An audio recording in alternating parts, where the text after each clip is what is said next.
The end of FIFA 22 is fast approaching, and I feel like this is the perfect time to go through my favorite midfielders in FIFA 22. This is a list of all of the players that I've enjoyed using this year. They may not be the most expensive or the highest rated, but they definitely served me well. Before I do get into the video, if you're looking to get some very easy coins, then there is no better place than Mule Factory. Head over there to get yourself some cheap, fast FIFA 22 coins, completely reliable, and if you use Fnatic5 at checkout, you'll also get yourself a 5% discount. Link can be found in the description down below.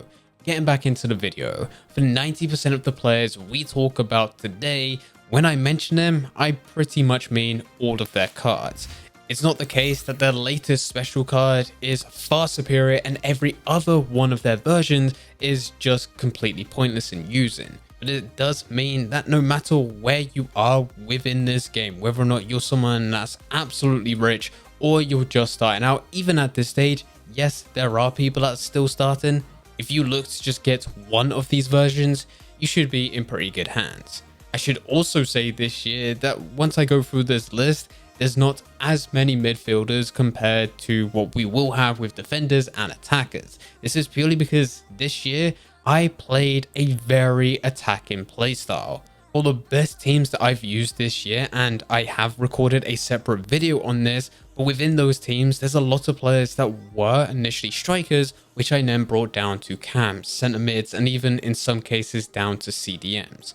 So now that all of that has been explained, let's actually get into this. Two players that we started with right at the beginning that I just love playing with, haven't used them since, but it is Jaden Sancho and also Marcus Rashford. As most people struggled at the beginning of the year to score goals, these were the only two players that I was able to use, felt comfortable on the ball, and I was able to consistently put it into the back of the net, whether that be outside the box with finesse shots or the struggle, which was right at the beginning of goalkeepers being overpowered, being able to have one-on-one chances and being able to score. For both of these players, I didn't play them in their default positions. I actually moved them into cam once we got into in-game custom tactics. I first started to use Jaden Sancho. He was cheaper at the time, used him for a very long time, and then once I did have enough coins, that is when I switched over to bringing in Rashford into the team and ended up using him as a cam. I don't think I would have won as many games at the beginning of the year if I didn't have these two players within my team, because everything else that I tried and experimented with, and we did experiment with a lot, I just couldn't get it going. I guess we can class these as honorable mentions. Next player is Kante. Kante I've been using since the beginning. At the start, he was worth about 500,000 coins, and it did take me about a month and a half for me to actually spend those coins to buy into him. And that was purely just because I felt like it was a lot for Kante. Kante is amazing, and I definitely wanted him within my team, but there was a lot of other good players that I could have used, which would have been cheap substitutes. But finally, I did spend the coins on Kante, and it was well worth it. He's since been in several of my top favorite teams. The only downside is his height. Not too much of an issue as long as you do have someone slightly taller beside him, which most formations allow you to do so. And height wasn't necessarily a major problem. There was just times when going into corners, depending how the game set up, the layout would depend on whether or not Kante was stuck against someone that was ridiculously taller than him. I really hope at some point within the future there is a gameplay mechanic where you can actually control your corners and have certain players stick to other certain players, man mark them, rather than it just being randomly generated, because it definitely screwed over Kante. The next player is Lucas Pacquita. This is someone that I never intended to use. In fact, when his SPC came out, I said that it wasn't worth the money just because he didn't fit within my current team. This was a massive mistake. I then saw Lucas Pacquita in pretty much every team after that SBC expired, and every single time he destroyed me. It wasn't until later where I started to use other versions of his card. He did go and get a FUT birthday, which was something that I was able to go and buy into, and also quite recently he has had a team of the season.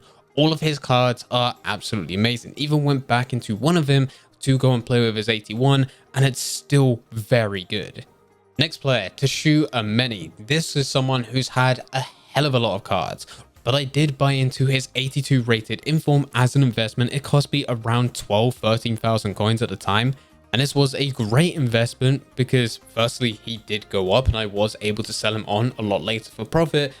But also, this card was brilliant. A solid, well-rounded midfielder. Nothing is crazy within his stats, but overall, it's really good being a 6'2" player with everything being 70 and above. And it's just got even better once you start to upgrade to his team of the season and also his future stars. His team of the season, his most expensive card, is only 140,000 coins on Xbox. The next player is Fantasy Upgrade Eriksen. This is someone that I was never intended to buy. It was actually down to EA messing up. There was a time where if you had Eriksen within your club, which I did because I was trading with him at the time, you was able to go and get a Fantasy Upgrade Eriksen.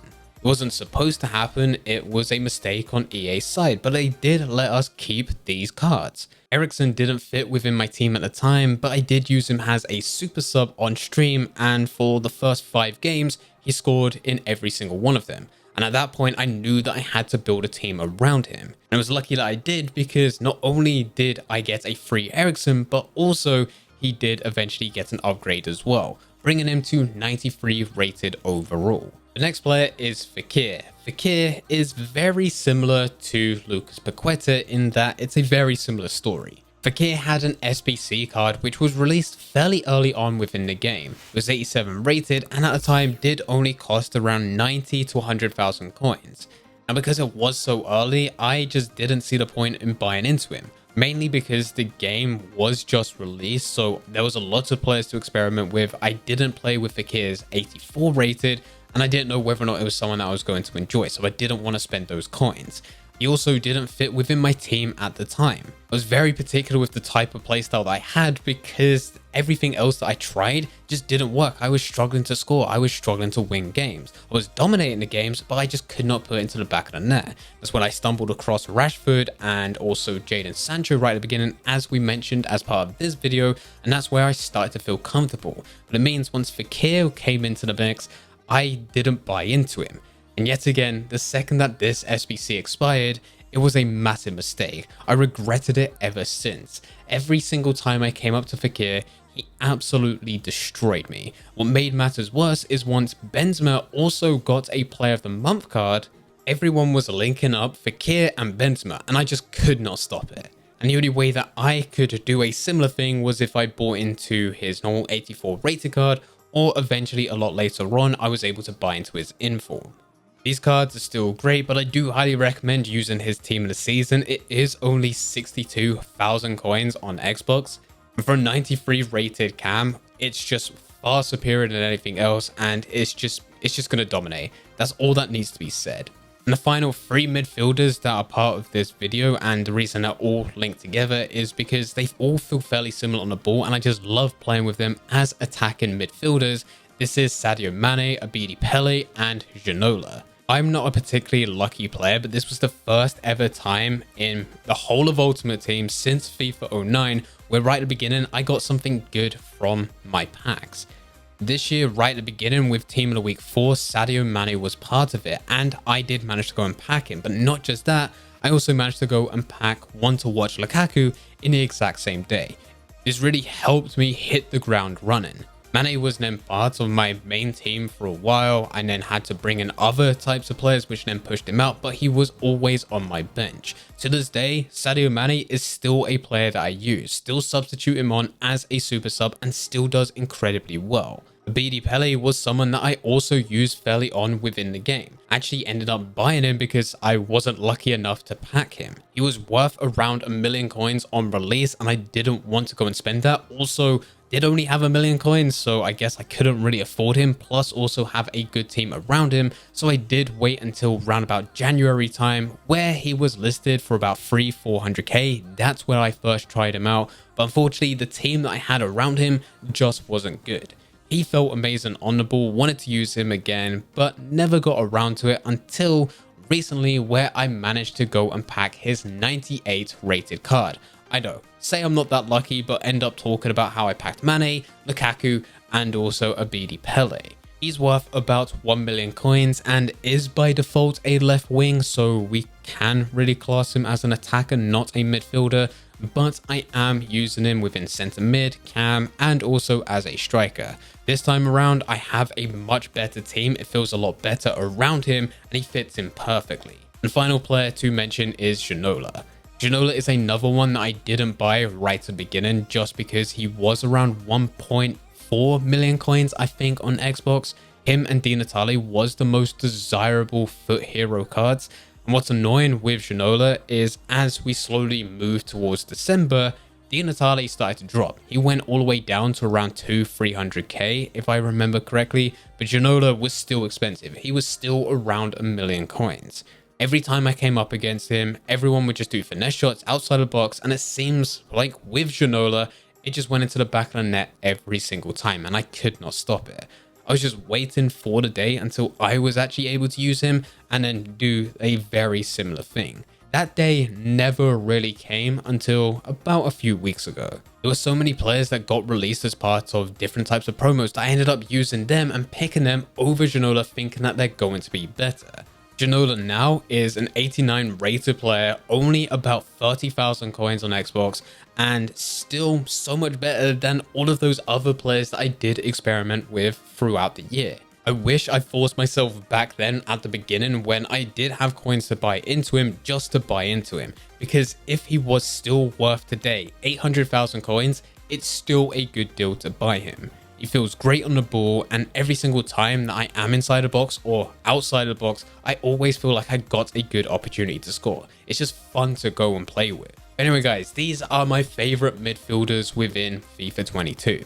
I've used them all at different stages this year, and every single one of them has helped me massively with Ultimate Team, especially considering I'm not a particularly great player. Let me know in the comment section down below some of your feelings if you have used any of these players within game, and also let me know some of the midfielders that you've used which you think deserve to be part on this list. Thank you very much for watching. I hope you guys did enjoy. If you did enjoy, don't forget to leave a like and subscribe. But for now, I'm going to see ya.